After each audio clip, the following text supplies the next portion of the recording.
You're 60, there's a car in your driveway, and a payment due next month. Same as every month for 35 years. You've never made a last one. Here's the moment it started. You're 24. You and your buddy Ray started the same company this same week. Same job, same starting pay. Your paychecks are almost identical, down to the dollar. One Saturday, you're both at a used car lot off the highway. Ray walks right past the clean ones. He stops at a dull gray sedan with a scratch on the door and a little rust near one wheel. Somebody's mom probably drove it to church for 10 years. You ask if he's serious. There's a nicer one 2 spots over, barely any miles, shiny, for a little more a month. Ray just shrugs. Nah, I'd rather own the ugly one. You laugh. You figure he's being cheap. You figure he just doesn't get it yet. You're the one who doesn't get it yet. So you buy the nicer one. You sign your name on a Tuesday afternoon, and the guy hands you 2 keys on a little ring. The smell hits you first. New plastic, clean carpet, the inside of something that's finally yours. You sit in the lot a minute before you even start it. You made it. That's the feeling. 24 years old, first real job, first real car. Hey, Sam, got a second? Monday morning, Sure, a what's guy up? leans out of the I next need your cubicle input and on says this it looks project. sharp in the lot. Okay, let's You see say the details thanks. on my screen. You feel Perfect, it land thanks. somewhere in your chest. So here's a number for you. Today, the used version of that same choice runs a little over $500 a month. Back then, it was less. The exact figure doesn't matter much. The number changes over the years. The slot in your life doesn't. And that slot is full now. Every month. Before rent. Before groceries. A piece of your check already has somewhere to be. The first payment clears your account on a Friday. You barely notice. It's small. It's manageable. It's just part of being an adult now. You move a dinner out to next week, and you don't connect the two. As for the car, by winter, the smell is gone. There's a coffee stain on the passenger seat and 40,000 miles on the clock. You bought the new car smell. It faded by winter. The car gets older. The payment never does. You tell yourself the next one will be different. You'll make this exact choice 4 more times. You're 31 now. You got a raise. A real one. The kind you waited 3 years for. You had a plan for it. Knock down the credit card. Maybe finally start saving something. You know how these plans usually go. The old car is almost paid off. You're close. And a raise has a way of talking to you. It tells you you've earned something. It tells you you're not that broke kid in the used sedan anymore. So you trade up, brand new this time, nobody's miles but yours, the whole thing wrapped in that smell again. The payment is bigger, but the paycheck is bigger too. So it feels like math that finally works. The credit card never gets paid down. The savings never quite start. But the car looks incredible in the driveway. And for a while, that feels like the same thing as being okay. Dana from your team watches you pull in and says, "Okay, look at you."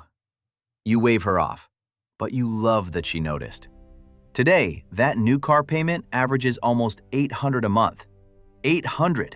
Before you've spent a dime on anything you actually wanted. And here's what the raise really did. It didn't make you richer. It made a bigger payment possible. The number went up, the slot swallowed it whole. And 6 months later, you feel every bit as behind as before. The car gets older, the payment never does. You're 38, the new smell is a memory again. And you're back on a lot, because that's just what you do every few years now. There's a wrinkle this time though. You still owe on the current car. You never finished paying before the itch to trade came back. You mention it to the salesman, a little embarrassed. You still owe around $9 grand on the trade-in. You figure that kills the whole deal. He doesn't even blink. He smiles and says, "No problem at all. We'll just roll it into the new loan. And there it is. 4 little words that sound like a favor. We'll roll it in. So the 9 grand you still owed gets folded quietly onto the new car. You drive off feeling taken care of. You got the upgrade, and you didn't have to write a painful check for the old debt. Nice guy, that salesman. Except now, you owe almost $25,000 on a car worth less than that the second you pull onto the road. You're underwater. You owe more than the thing is worth on day 1, and you signed up for it smiling. You're not upgrading the car, you're refinancing the trap. And the payment resets. The clock starts fresh. They stretch the loan out longer so the monthly number stays small and friendly, and you stop counting how many years you'll be paying. You're 45, and somewhere along the way, the car stopped being a thing you drive. The car became who you are. That's the most expensive part. You can't picture yourself in a 10-year-old car in the company lot. Not you. Not at your level. The guy in the loud, rusty Corolla, that's just not the story you tell about yourself anymore. Your neighbor rolls in with a shiny new SUV, the kind with a German badge, and you clock it instantly. You don't even want it, not really, but you feel that pull to match it, keeping up, except nobody's ahead, and nobody's winning, and everybody's paying. By now, the payment is simply part of you, like rent, like the phone bill. You stopped seeing it years ago. And that's the quiet danger.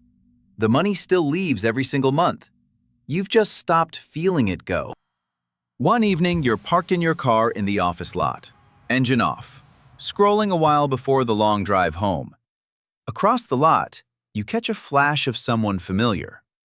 It's Ray. Same Ray. He's climbing out of that same dull sedan. Older now, a little more faded, a travel mug in one hand. He locks it without even looking and heads inside. You go back to your phone. You don't think about it again. Not yet. You're 52, and for the first time in a long while, you can actually see the end of it. The current car is almost paid off. A few more months, and the loan is finally done. One night at the kitchen table, you run the numbers yourself. You picture the first month with no car payment at all. What that money could be. What you'd do with a check that was finally fully yours. You even say the number out loud in the quiet kitchen. Almost $800 a month back in your life. You think about your knees, your back, the years of commuting you've got left. Maybe you work a little less. Maybe you just breathe. It's a good feeling. It's so close you can almost taste it. Then the letter shows up. Your dealer, your loyalty, a special offer just for you. Come trade in early, 0 down.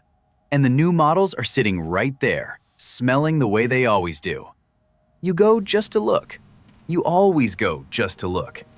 And the salesman, a younger guy this time, says the thing they always say. You've been making car payments for 30 years. Haven't you earned a new one?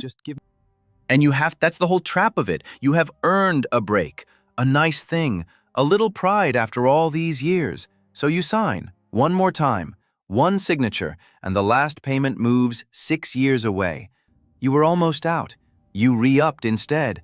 The car gets older. The payment never does. Let's go back to Ray. Same age as you, 52.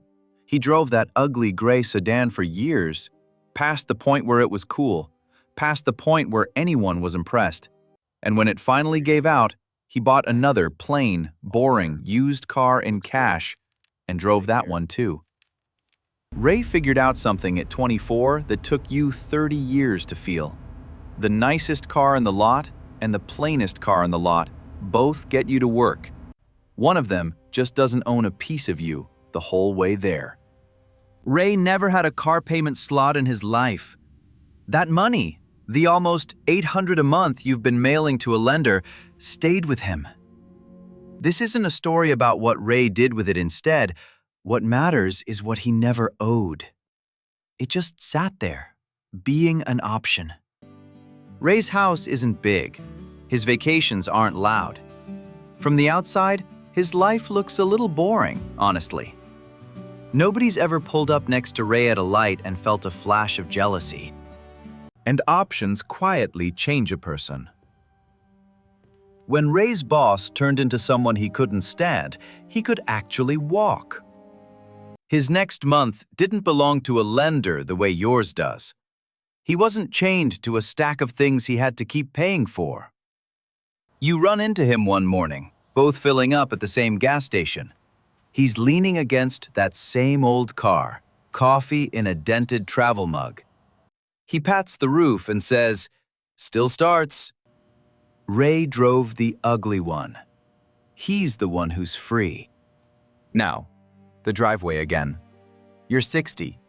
You just signed, one more time, on a car the bank still owns a piece of. For 35 years, the car got older, and the payment never did. But you're not 60 yet.